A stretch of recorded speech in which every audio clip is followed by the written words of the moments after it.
Alright, I am in a 2019 Subaru WRX. This is not the STi. The STi is over there, but the seats weren't adjustable, so I couldn't give you an accurate description of how the seats were. The thing that makes this the WRX, we have lots of fake carbon fiber trim, we have a WRX floor mat, we have some red stitching on the seats and on just various pieces of the cockpit. We have a touchscreen here with some climate control, nice texture on the knobs. You have a flat styled steering wheel because sporty. Very aggressively molded here with the, I don't even know what that's for, I would hold it here. It's sort of a slightly textured, grippy rubber. You have a normal shifter here with a manual mode that is operated through paddle shifters, probably a CVT. Now I have the seat all the way down. The seat is a cloth seat, manually adjustable. There's no thigh adjustment, which is unfortunate because it needs it. The back is okay. My hair is barely not touching this sunroof molding here, so that is good. And let's try the back seat. Alright, in the back seat, toe room is okay. Knee room, it could use an extra inch. Does not pass the hair test, god damn it. And it's just kind of bleh back here. It's decent. You wouldn't want to be here for long distances, but I mean, this is a sporty car. You want this car for the sport aspect, not for any sort of comfort or anything, so it's okay. Let's see the outside. So I'll show you the outside of the STi version here. We have these large STi neon yellow brakes here. This awesome blue color with the side molding STI badging over there and on the wheels. Darkened trim on the front. We have an STI emblem in the grille there, a hood scoop for extra cooling because it's a large engine. It needs it. And then everything that people know about the STI is this huge rear wing, and it is a huge rear wing. It shouldn't impede visibility that much because most of the windows below it you get a quad exhaust, and it's just a very nice looking sports car. It's not as outlandish as the Type R, but it certainly gets the point across that, you know, you're going to be fast. Alright, we are now in the Hyundai Accent, and I have adjusted my seat. It's not bad, it's just the seat cushion it's just not long enough. It's not very supportive in the thighs. And I mean, this is the cheapest car that they make, so listen to the roller adjustment.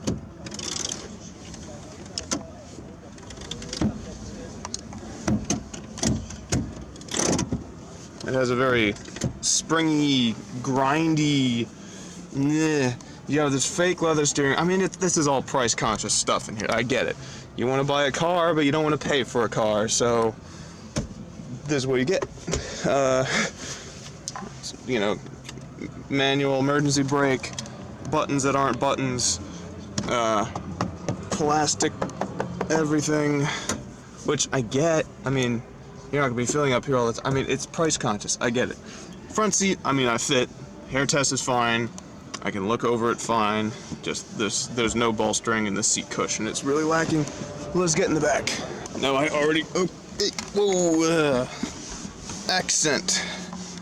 Okay, this is the first time I'm going to show myself on this series because I think you should know that I look like this right now, and if you think this represents sort of your mental image of the word comfort, then you have problems or something, because this is not comfort. This is torture. My head is wedged between the end of the roof liner, which, by the way, you know, UPS sends better cardboard than this, and the top of the rear window. My legs are wedged into the back of the seat, although fortunately it's a cloth seat, so it actually gives a little bit. Feet have no room. Thigh support, you know, you might as well not have legs. And this thing is just, gosh, I would never, ever treat anybody to this thing. Alright, let's get out of here and go to the Elantra next door. This is one step up. I like the rear taillight design. Very sharp, you know. This past decade, everything's had this trend, this move towards the aggressive, towards the sharp, towards the edgy. And I actually kind of like that. Clearly, this shares a platform with the Elantra GT, which shares its name, because I'm sitting in the front seat and my hair is brushing the roof right here at the side of the sunroof.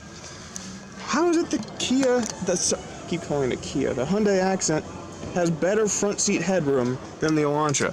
I don't know. I mean, it's nice in here. I mean, nice looking buttons, you have, you know, nice textured everything. It's, you know, clearly they put more money into this car than they did the Accent, because the Accent, you know, like I said, you want a car, but you don't want to buy a car. So there you go. You have this fake carbon fiber stuff up here, which I think is, I mean, for this car, it's like, what?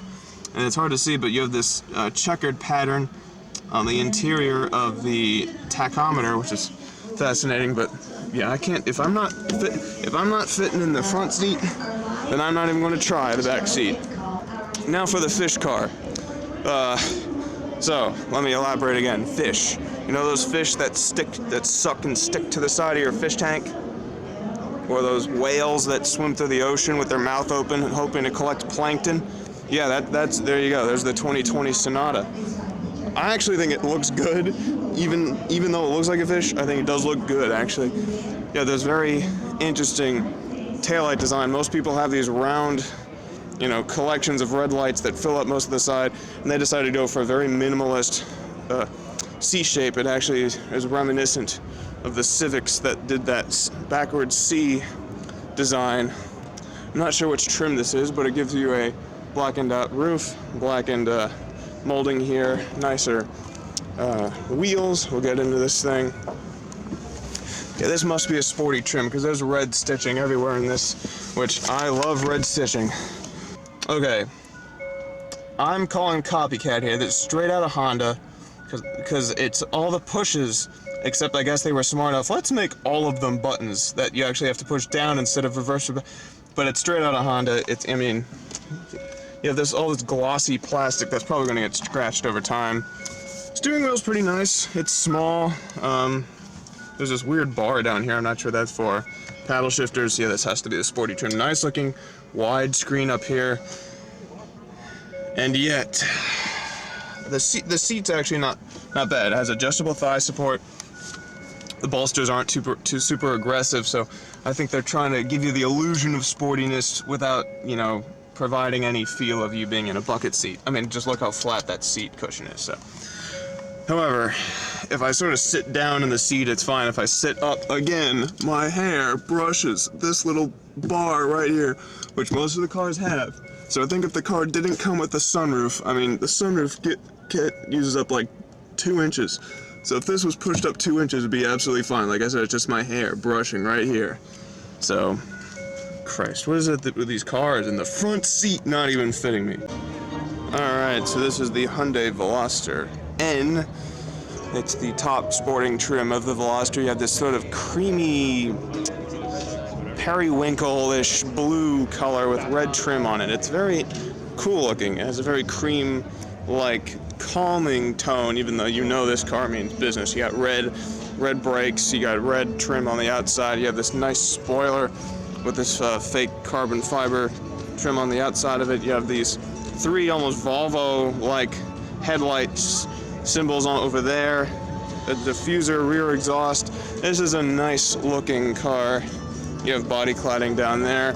Let's see how it is on the inside. You open it up. Okay, so gotta cut costs somewhere. This isn't an expensive roadster. You know, you don't want to pay a ton of money for this, so there's, you know, decent amount of plastic inside of here. A manual adjust seat. There are back seats in this thing, but I'm not even going to try it, because that would just be inhumane. You have a nice feeling steering wheel here. On the top of it, the thumb area, it's actually flattened, so it's like intended for you to grip your thumb here, even though I would do 9 and 3, but the stock is so thick here that it's difficult to do that. And then you have a drive mode here, and then a checkered flag button, which means if you want to finish the race, press this. I don't know. I don't know. You have a bunch of buttons that aren't buttons. Nice touchscreen-ish thing. more buttons that aren't buttons because you didn't pay up and get the top trim, even though this is the top trim, so I'm confused. Anyways, because again, we live in America and we don't like to shift, this actually has 3 pedals, so if I press the 3rd one, you can actually shift this around. It's a nice feeling stick shift. Throws are not going 1, 3, 5. The throws are actually not that bad. 2, 4, 6 feel a little bit long, but I mean I haven't driven it. So clutch pedal, you know, there's a lot of resistance at first and then it gives. So it's not bad. It's actually quite. I mean, I think this would be a very fun car to drive. I'd want to drive it. So, but yeah, the door. That's an interesting thing. Is the length of this car is mostly this length of the door. The door goes from here all the way to there. So when you open this thing, you better be careful at a parking space because that's going to hit something. All right, we're going to go down the line here. We got a bunch of Hyundais to look at. We got the Hyundai Elantra GT, which is the Elantra hatch, basically. Then we have the Hyundai Accent, which is their subcompact sedan. Their Hyundai Elantra, which you will find at any respectable rental facility. And the Hyundai Sonata, which is their redesign for 2020. Looks like a fish on the front end. Fish with lit up headlights, some like deep sea creature. Has like lit up eyebrows. It's a nice looking car, but it looks like a fish. So, let's start down here. The Elantra GT. I like the look of this. It's very subdued. You know, nothing too flashy because it's not supposed to be the Veloster. They need to have something that's a little bit more responsible looking. Kind of has the impression of like a Golf in a sense. Just the taillights and the purport. It kind of reminds me of a Volkswagen Golf, which I can understand because Hyundai wants to seem premium, and Volkswagen, which is German, is premium. Sorry, Germans, for impersonating you. Because of the sunroof in here, if I lean forward, if I'm like looking at a traffic light or whatever, my hair is just brushing right in here. I don't know why they didn't put this over here, but right in there is a problem. So I wouldn't even buy this car just because I can't even fit in the front seat with it all the way down. So, oh yeah, look, buttons that aren't buttons. Oh, more buttons that aren't buttons. I'm not even going to sit in the back seat. If I can't fit in the front seat, why would I even try the back seat? All right, ladies and gentlemen, gather round. This is my favorite car of the 2020 Washington Auto Show. Is this royal blue, amazing looking Civic Type R. This car, it's so aggressive, it's so blue, it's so red and black, and all of my favorite colors. You have these large wheels with red trim around the rim. Oh, I love that. You have red trim on the base here. You have this fake carbon fiber molding stuff. Just all the, it's very busy looking design, I'll give you that. There's lots of stuff and creases and items and dual spoilers, and even the spoilers has lots of contours to it. You have this triple exhaust behind this rear diffuser here. Red Honda logo, which is, you know, synonymous with the Type R branding. But I love this car, man. The black eyebrows on top of the headlights, the grille, the fact that you have, if you look at it from certain angles, just how the headlight is just totally flush with the bodywork, and it just sort of flush across the headlights onto the hood. It's just beautiful. Let's get in this thing. So, this is very different from the other Civics. Lots of red stitching. You have it on the floor mats, you have it on the dash, you have it on the doors, you have it on the steering wheel. You have these amazing seats. They're cloth seats. Now I have to put the seat all the way down because I'm me.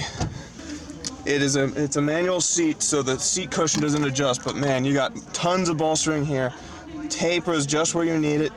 Perfect around here. I have tons of shoulder supporter over here.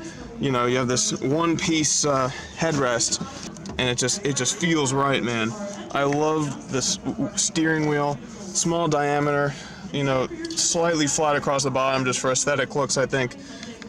You know, the materials in here are not the greatest because, you know, it is already a $40,000 freaking Civic. They didn't want it to be obscene. So they did go a little bit, you know, low quality on the plastics. These are kind of cheap feeling buttons. You have lots of, you know, buttons that aren't buttons all over here that are probably reserved for the higher level Civics. But room is good, man. Headroom, tons of space, because, you know, they don't have a sunroof in this thing, because you need a sunroof in a Type R. Now, again, 3 pedals, of course. This feels a lot like the Veloster's clutch, except it has a little bit less resistance, less of a cut edge. Once you go past the resistance point, it's a little bit better of a transition in this car. The stick shift, it's a little bit more resistance. Again, I don't have the knob because they took the knob off. So it's a little bit clunkier, honestly, to go through the gears, but the throws are shorter. So I like that, especially, remember when I was complaining about the 2 and the 4 and the 6 were far? These 2, 4, and 6 are very close. I like that. You have the serial number there. R+, you know, you can either go R+ or comfort mode. Whoever drives a Type R in comfort mode, I feel bad for you. Into the back seat. In the back here, and okay, feet are kind of smushed underneath the seat, but that, you know, we've gone over this. Leg room, it's the opposite of everything else. If I put my legs to the side of the chair, they actually hit this ridge right here, so you have to keep them in the middle here. If my legs are in the middle, there's about a half to a quarter inch of room. I can barely squeeze my fingers in there, but it is not touching the seat, so that's good. And of course, the hair test is not passed. If I sit way forward, it's fine. But, you know, here's a Type R. You're experiencing the fact that you're in a Civic with over 300 horsepower. You know, you have some nice cup holders here. I want this car. And this car with this trim, oh, you even got the red lights on the speedometer. I want this car. I love this car. This is my car. Let's see. Yeah, let's look at the outside of this thing one more time. It is amazing. Now, it is expensive. It starts at 36 grand. Like I said, $40,000 Civic. All right, 306 horsepower. I'm not sure what the mileage is on this thing, but I want to say it's like 22, 29 or something. I mean, if you drive it easily, you get better mileage. If you're in 6th gear all the time and you're lugging it, you know, you probably get over 30 highway. It's a Civic, so man, I could look at this car all day. All right, here we have the 2019 Fit. It's been redesigned in Japan for 2020. I've heard that one isn't coming to the US yet, or maybe ever, who knows. So this is a space wonder. I've heard people say it's roomier on the inside than the outside. So very small footprint, very small wheels, but it's a nice looking car. Sit in the front here. This one has cloth seats with manual adjustment. Clearly it has the CVT in here. And again, this is another cost, it's a cost sensitive car. When you buy a Fit, you want, again, you're looking for a car, you want space, you want efficiency, but you don't want to buy a car. So they make it as cheap as they can, but it's still Honda, so it's going to be nice quality. You look at these knobs here, they have a lot of resistance to them to make it feel nice. The switches are good. You have this creative cup holder in front of the vent to heat or cool any beverages you want. Very plain looking shifter, no marking on the shifter itself. Decent amount of storage space. You have this large cubby down here, manual style emergency brake. You have this padded airbag cover here, that's for cabin photos. Finally, a volume knob. Thank you, Honda. You can tell this has the CVT and it has paddle shifters on it, so that'll be interesting just to give you a little bit more engagement with your drive. You have this sort of vented looking steering wheel for a little bit more sporty looks. Steering wheel is very plain, it's fake leather. It's very thin, but it's easy to get a hold of, especially at the 9 and 3 positions. Really nice crease for your thumb here, so it gives you a nice commanding feel when you're going down the road. There's almost no hood in this car, so when you look out, you're basically just seeing the road. Very spacious. You have these cut see-through windows here for your convenience. You have a sunroof up here. The seat is not bad. Thigh support, can't adjust the angle of the seat in this model, so thigh support is a little bit lacking. Shoulder, the back of the seat is pretty good. The shoulder support is almost a little bit too much. Headrest is fine. Ooh, hard armrest. That's going to be annoying on longer trips for sure. Not really an armrest on this side. It's a little bit lower, but again, it's not very thickly padded. But again, cost-conscious car. You have to make compromises where you need to. This is a very I mean, for a subcompact car, this car has tons of room. I'm sitting behind myself in the front seat, and we have, come on, camera focus. We have about an inch or so of knee room. And again, it's a cloth seat, so even if you hit it, it's going to compress into the seat, which is nice. Now, there's decent side-by-side space in here. It's a very wide, you know, you can fold the seats up and you have tons of room back here. This is a space wonder, this car. However, it does not pass the hair test. For something this tall, this pod-shaped, you'd think it would pass the hair test. There's no, you know, the sunroof actually goes away at this point, but it's not up here that your head is touching. It's on the side where this bulge is right around here. That's where my head is hitting. So you have to sort of lean over to the side, get that hypotenuse going with your neck, and then your head doesn't touch the roof. But, I mean, for long trips, it wouldn't be horrible. I think this car is probably going to be pretty loud, too. There's not a lot of soft sound-absorbing materials in here. Alright, here we are at Infiniti, the luxury brand of Nissan, and we are looking at the Q50, which is basically the sporty version of the Altima, I believe. It's a nice-looking car. I like the curves.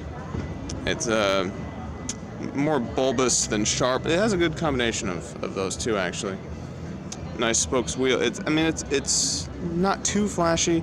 Has a signature weird curve window that Infiniti does that I don't understand. And let's get in this thing. And ooh, strong new car smell, which I like. I'm gonna smell like new car smell at the end of this show. After moving the seat down, I have to move it forward still because the seats tend to go backwards like this, not just straight down. You have this nice white perforated, I cannot say that word, diamond patterned leather seating. It kind of looks like a Nissan product, which is not surprising because this is a Nissan product. The steering wheel, it's okay. The leather feels kind of dry and it's very wrinkly. I don't know if you can see that. It looks like it's, you know, this cow's been dead for a while or something. Large paddle shifters, extends even below the wheel, so it gives you that very sporty feel. The shifter, kind of small. It looks like a monostable shifter, but it isn't. It isn't, so I appreciate that. We have these controls here. Nice sunroof. I like the interior of this car. I'd have to spend a lot of time with it to know what I don't like about it, really, but in terms of design, it's not bad. It's not too flashy. You have a little bit of red stitching around the top. Seat's not bad. Again, lacks some shoulder support, I think, and the bolsters right near your butt, where the seat meets the back, right in there, a little bit tight for me. Maybe it means I have a big butt. We'll see. Into the back seat. Now, if I were getting an Infiniti, this is the one I would get, just because I like sedans. And this is the only one they make now. Alright, sitting back here, feet trapped under the seat. You know, in other news, it's Thursday. If I put my knees to the side where the seat is sculpted out a little bit, I have about a ½ inch. I can just run my fingers there. So the knee room is fine. Again, you have these nicely patterned seats. The seat cushion, again, flat. I wish they would just raise the damn seats to give you thigh support, but they don't. And it does not pass the hair test. Doesn't pass the hair test. And it's just annoying that all the cars do not pass the hair test. I have to freaking splay down like this in order for my hair to be fine. Head is not touching. If I sit up, it hits the thing, but blind spot's not bad. It's just, gosh, can I find any freaking car that my hair doesn't touch the roof? We shall see.